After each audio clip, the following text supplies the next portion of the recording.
Media Problems, Part 4 of Russian Collusion. This is Ron. It's December 21st, Thursday. Welcome to Storytime.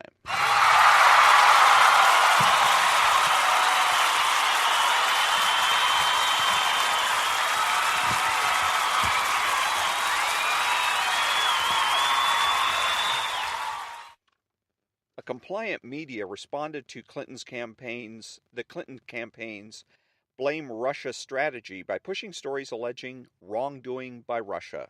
Many of the early ones fell apart. The Washington Post published a story saying that fake news, a term originally used to describe the dissemination of blatantly false news reports, intended to go viral on social media, was a Russian operation designed to help Trump. An editor's note was appended backing away from the report a couple of weeks later. Trump would famously appropriate the term fake news to describe reports from the mainstream media he found unfair. A few weeks later, the Post ran an even more incendiary story alleging that Russian hackers had penetrated the U.S. electrical grid. This turned out to be false. One media outlet headline read, "Trump, Russian billionaires say they've never met, but their jets did."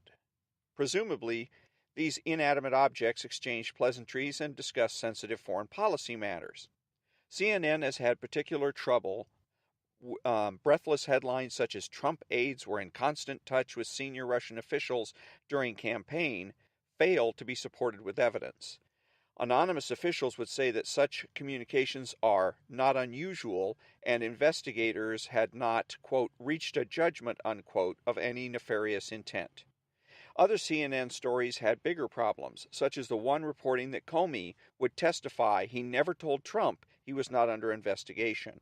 As mentioned previously, Comey admitted under oath that he'd said this 3 times, just as Trump claimed. Another story reporting a problematic meeting between a Trump associate and a Russian, again based on a single anonymous source, was quietly retracted, and the 3 employees who worked on it were dismissed. Journalism in the Trump era has become far too dependent on unreliable and anonymous sources, and considering the steady drumbeat in the media about Trump having a strained relationship with facts, there is plenty of irony in the fact that the media have had to correct or retract an unprecedented number of stories about him and his administration. There are 3 primary ways of viewing the Trump-Russia narrative. View 1 is that Russians hacked the election. Donald Trump committed treason by knowingly colluding with them. The Obama administration didn't surveil Trump or his associates, but if it did, it was simply doing its job. View 2 is that Russia was probably involved in the hacking and releasing of emails from the DNC and John Podesta.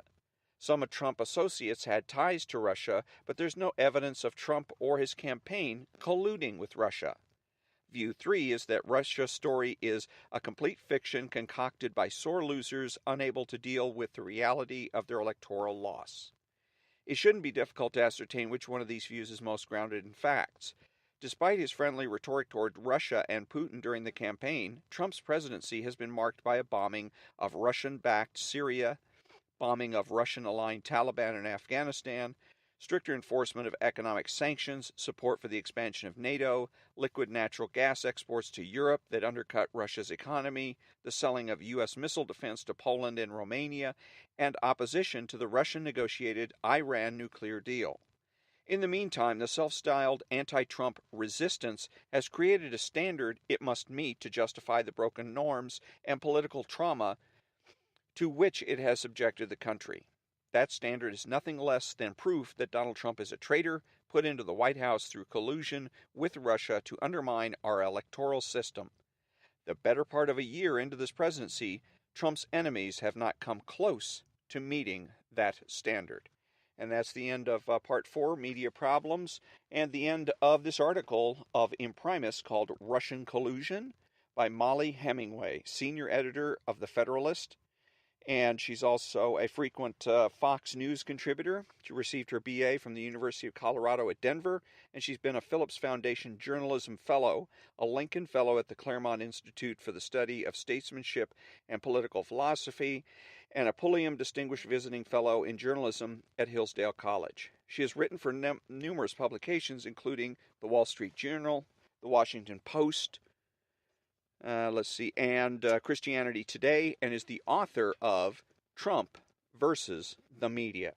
And this has been the September 2017 issue, volume 46, number 9, from Imprimis, a publication of Hillsdale College. And so that's it for today from Pasadena, California, where it is a really chilly 45 degrees. I'm going to have to put on my long johns pretty soon. And until next time, which will be Saturday, the 23rd of December, and which will probably, I'm going to go ahead and read either, I may do another Imprimis article or an article from Christianity Today. But either way, that'll be on Saturday the 23rd. And until then, thank you very much for joining me, and have a great day.